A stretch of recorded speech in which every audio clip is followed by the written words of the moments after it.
However, Suge Knight was hesitant to tell the police anything, but many believe that it was all connected to him talking about Tupac to TMZ, which is weirdly similar to a 2010 interview with a rapper named Tretch, as he was interviewed with the topic of Tupac before a show. Tretch and Tupac were close homies back in the day, even working on a couple of albums together. But here's where things get very interesting. After Tretch's interview, the cameraman forgets to stop recording. He then puts his camera on the floor, and in the footage, you can hear the interviewer asking Tretch about Tupac, to which Tretch would respond as followed.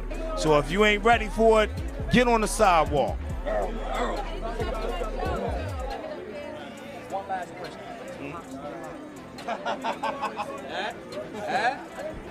Nobody knows.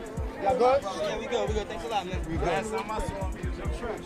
Now, Tupac being alive in Cuba is most likely the most popular theory to this day. His aunt has been living in Cuba since 1994, and after she was convicted of taking someone's life in the USA, she had to escape. And then in 2018, a website called Reposters posted a photo of Tupac, allegedly with Rihanna in Cuba. Now, some say this picture is fake. Many fans also believe it's real. In fact, the Cuba theory has become so popular that famous rapper Kendrick Lamar even references it in his track titled Element, where he raps the words, "Mr. 1 through 5, that's the only logic. Fake my passing, go to Cuba. That's the only option." Now, this would even lead to Eminem making a song about it too during one of his freestyles, where he would say, "A lot of talk and rumors on us. Who's the hottest? To be honest, hip-hop ain't been the same since Tupac moved to Cuba on us." Then, back in the 2000s, a video would be released mysteriously on a website and showed Tupac supposedly chilling in a parking lot.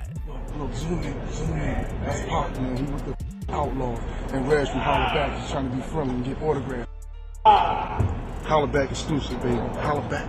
And if you still aren't convinced that Tupac could still be alive, in 2012, Suge Knight also said the situation with Tupac's body was very sketchy, as Knight went on a radio show to state, and I quote, "Maybe the question is, Pac's really not gone, but Pac is just somewhere else." Knight said, live on the air, "Nobody's seen Tupac's body. The person who supposedly cremated Tupac, this guy got about $3 million, personally from me, in cash. And the next thing I know, I never heard from the guy, or I never even seen him again. He retired and he left." And then another very strange detail was on the official report following Tupac's passing was allegedly that Tupac was listed as 215 pounds. Now, Tupac was a very slim dude. He was 5'9". Most sources say he actually weighed around 160 pounds. Now, a report being off this much is definitely suspicious. Then following that, an entire movie documentary was released in which details of the fact that Tupac is still alive.